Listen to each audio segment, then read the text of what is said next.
TheBradRules! The Ninja Turtles hadn't made their way into arcades since the 1991 release of Turtles in Time.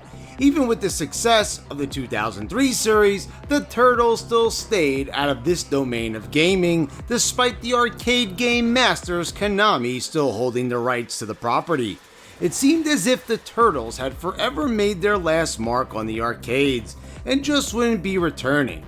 Plus, with the declining popularity of arcades, once games got a bit too advanced graphically for the arcades to feel special anymore, it seemed like a moot point anyway. However, in 2017, a new Turtles game, a beat-em-up, in fact found its way into arcades, simply titled Teenage Mutant Ninja Turtles. And it was based on the 2012 series, which had just wrapped up its final season.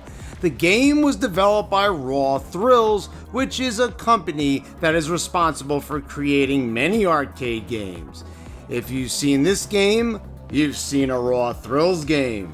They've made the Fast and the Furious games, a Batman game, a Terminator game, and a Jurassic Park game. They've even revitalized the Cruisin' series, so it's safe to say Raw Thrills was very familiar with making games, especially ones based on famous franchises. But with such a limited arcade market now, it's hard to say if it was a big success or not. I guess Dave & Buster's would have the answer to that.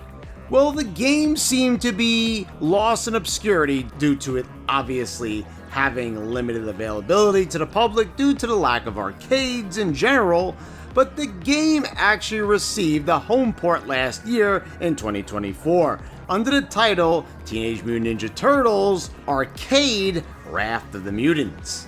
I've seen some pretty contentious takes when it comes to this one, and it seems to be linked to this game being very short, being less than an hour overall, and having a rather steep price tag, being about an hour in length overall, and having a rather steep price tag of $30, and quite frankly, it is.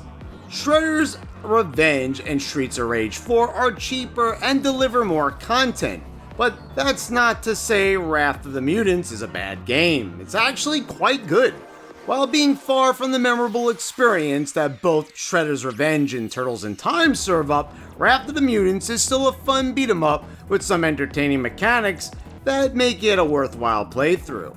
First off, the story is as simple as it gets, as you're tasked with saving April O'Neil. There's no fancy opening cutscene, which is so odd to me. I mean, if Turtles in Time, a game from 1991, was able to establish a story with a fully animated open cutscene, then a game from 2017 should have no problem at all. And it should actually have a flashier intro that puts that one to shame, but instead we get nada, folks. And you get this really lazy slideshow style cutscene at the end with April landing the final blow on Shredder. The 2012 series was rich with storytelling elements, so the fact that they couldn't come up with something a bit more riveting is truly disappointing. The game's graphics are decent enough, but far from great. Honestly, for a 2017 game, it could have looked a lot better. But it does a pretty good job of capturing the look of the show. The Turtles have their main attack, a special move, a jump kick, and a downward strike. I really like how you have to fill up a meter before unleashing your special attack. And the attacks are very theatrical. You even get to slam enemies from side to side and throw them at the screen just like in Turtles in Time, so that's certainly a plus. The game controls very well overall, and there's not a lot to complain about here. You'll also get help from assist characters who will storm the battlefield with a screen nuke attack, which is a nice added touch and gives Letterhead, Metalhead, and Ice Cream Kitty time to shine. Although it would have been cool to get the mighty Mutanimals as a whole to go along with Letterhead, imagine them attacking all together in one epic attack. That would have been awesome. Seeing Pigeon Pete would have added a lot of charm to the proceedings as well. Not seeing Slash at all is disappointing. The only problem I have with the assist characters from a gameplay standpoint is that they're only available in designated areas and are used instantly when you collect their icons instead of being able to use them when you want. You already have your special attack and these turtle shell icons that give you another special attack that is instantly activated where you spin on your shell. So I feel like they could have at least done something like this for the assist characters. Sure, it's variety, but it would have been nice if it wasn't so predetermined. Sure, you can decide when to pick them up when you're on those particular screens, but what good does that do if you don't need it in that moment?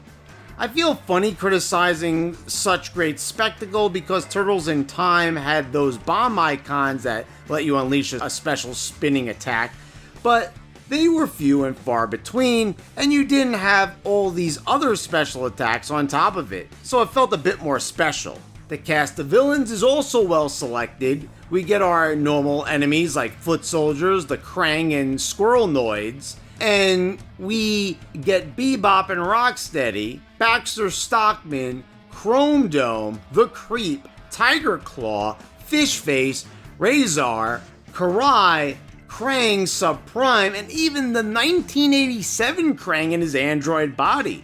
Of course, Shredder is the final boss, and we even get his grotesque Super Shredder form for the final phase, which is exclusive to the home port. Karai, Tiger Claw, the Creep, Fish Face, and Razor are all exclusive to the home port as well, so it's nice that the villain list has been expanded upon to a pretty decent extent. I have to say I feel a bit salty seeing the 1987 Krang being relegated to a mini-boss, but really I think it was just a way of cramming more villains into the game without the need for more levels. Some of the stages will not come as a surprise to longtime Turtles fans such as the city and sewer stages, but battling it out at an amusement park, Shredder's Hideout, TCRI, and my favorite Dimension X are certainly original. However, the sewer stage does go the extra mile by incorporating the subway tunnels with active trains for some added pizzazz. It's also interesting to note that both the amusement park and Dimension X are exclusive to the home port and weren't even featured in the arcade port.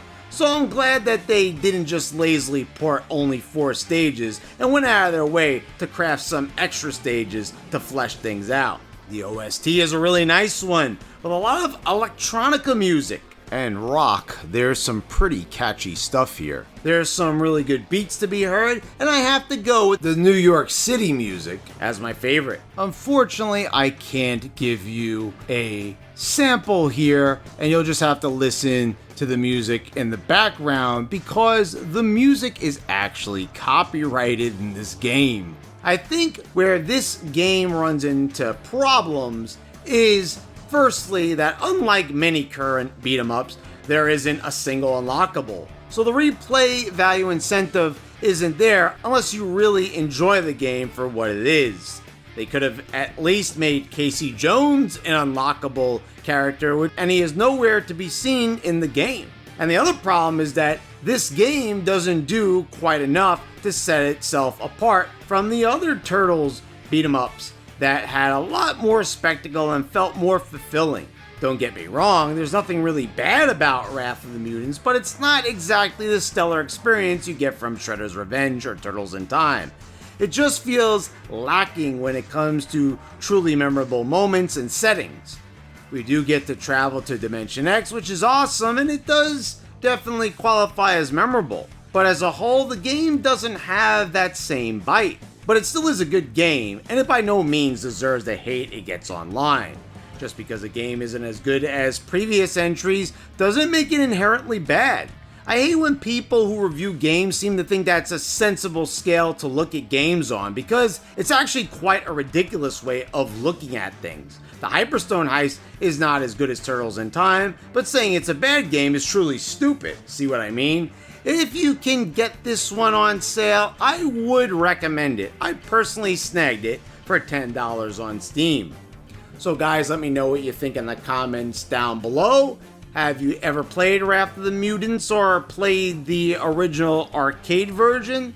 Let's discuss it down below. And please subscribe if you haven't already. Click the bell to get all the notifications when I post all my new videos. I want to thank all my subscribers for your continued support. And thank you all for watching.